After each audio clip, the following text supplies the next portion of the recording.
Selebriti dunia hingga Wakil Presiden Republik Indonesia kini tengah demam mengikuti tren tarian aura farming yang mendunia.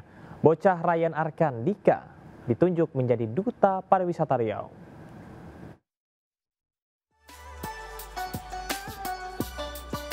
Aura farming yang mendunia ini viral dengan hadirnya bocah yang menari di atas perahu dalam lomba pacu jalur di Kabupaten Kuantan Singing, Riau.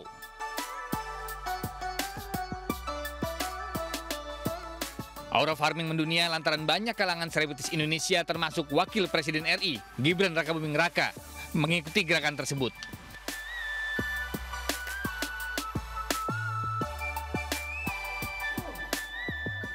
Berkat tariannya, Ryan Arkandika 11 tahun diundang ke kantor Gubernur Riau untuk ditunjuk sebagai Duta Pariwisata.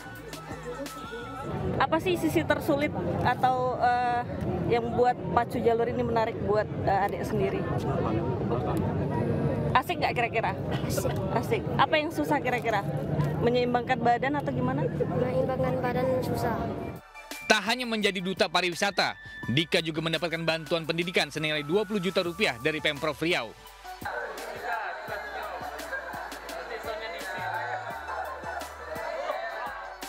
Usai ditetapkan menjadi Duta Pariwisata, Dika bersama sejumlah pejabat Pemprov Riau berkesempatan memparodikan tarian aura farming yang viral dan mendunia. Dari Pekanbaru Riau, Indra Yoserizal, iNews melaporkan. Pemirsa, kita ke informasi banjir di beberapa wilayah Jakarta belum surut seluruhnya hingga dengan siang ini.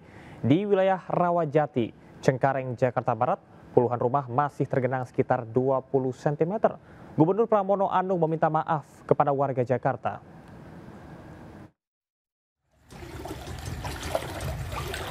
Meski lambat surut, banjir di permukiman Rawabuaya, Cengkareng, Jakarta Barat terus berkurang.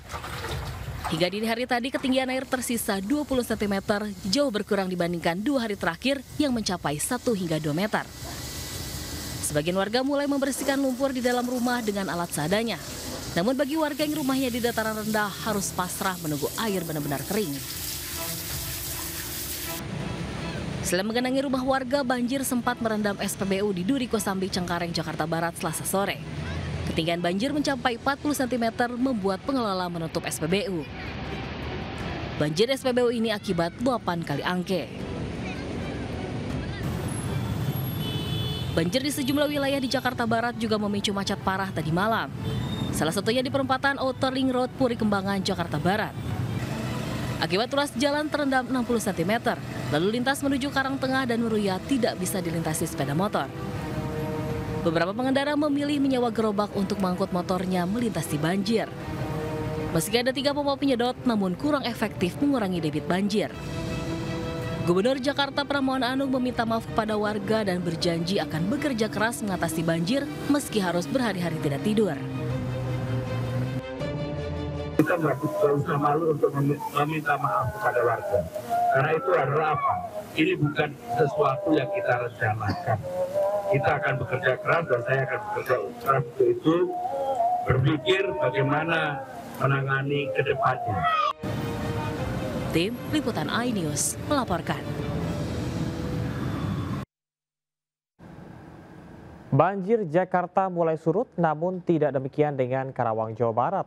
Hingga siang hari ini, ratusan rumah di Kecamatan Teluk Jambe Barat masih terkepung banjir 1 hingga 2 meter, bahkan mencapai atap rumah.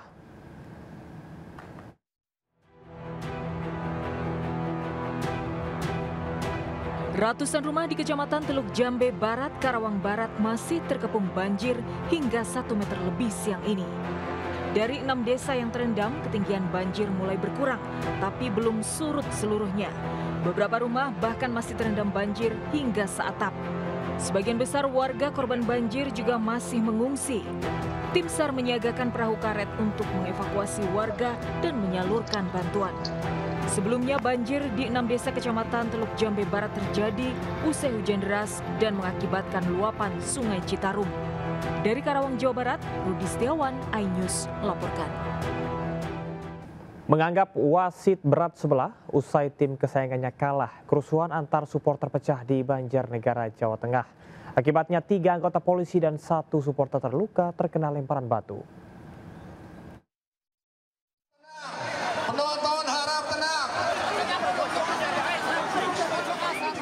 Kerusuhan pecah saat final tarkam antara tim Potato Ribbon melawan GRKP FC di lapangan Kayuren, Pagentan, Banjarnegara. Kejadian dipicu kekecewaan supporter atas keputusan wasit yang dianggap berat sebelah. Akibatnya sejumlah penonton nekat memasuki lapangan sebelum laga usai.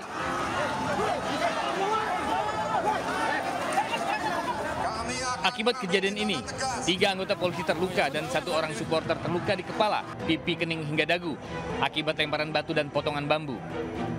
Padahal untuk pengamanan laga final ini polisi menerjunkan 500 personil gabungan dari TNI dan Polri. Hingga saat ini polisi masih mendalami dan akan mengevaluasi serta memperketat turnamen berikutnya. Laga final ini berakhir dengan kemenangan GRKP FC dengan skor 2-0. Dari Banjarnegara, Jawa Tengah, Nurdin Fauzi, iNews melaporkan. Pemirsa, 1 orang tewas dan 13 terluka akibat mobil damkar menabrak minibus, sepeda motor, dan Pertamini di Solok, Sumatera Barat. Diduga sopir damkar hilang kendali saat menuju lokasi kebakaran. Tolong, Thanos kecelakaan di Simpang 5 Layang.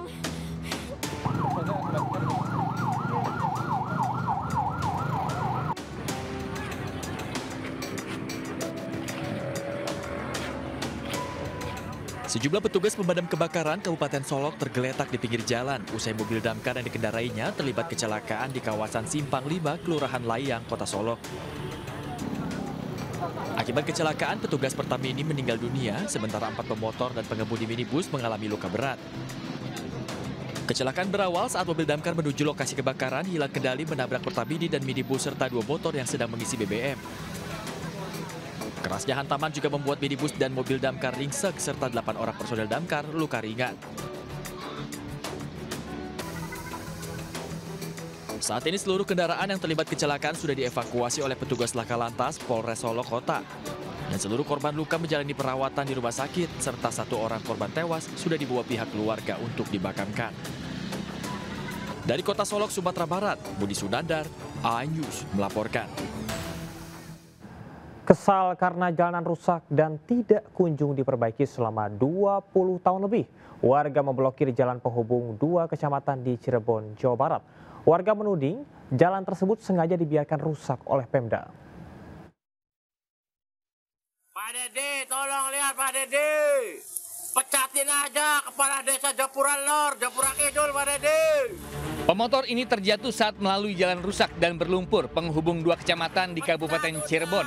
Rusaknya jalan poros ini menjadi simbol kelumpuhan infrastruktur yang nyaris dibiarkan selama 2 dekade tanpa perhatian serius dari pemerintah. Warga yang sudah kehilangan kesabaran pun menutup akses jalan dengan bambu hingga melakukan aksi mandi lumpur di kubangan jalan berlumpur. Warga hanya berharap ada tindakan nyata pemerintah daerah memperbaiki jalan. Kondisi jalan poros kabupaten yang rusak parah ini bukan kasus pertama di Kabupaten Cirebon. Bahkan, pihak desa sempat berupaya mengajukan permohonan untuk perbaikan, namun belum ada tanggapan. Dari Cirebon, Jawa Barat, Toy Iskandar, iNews melaporkan.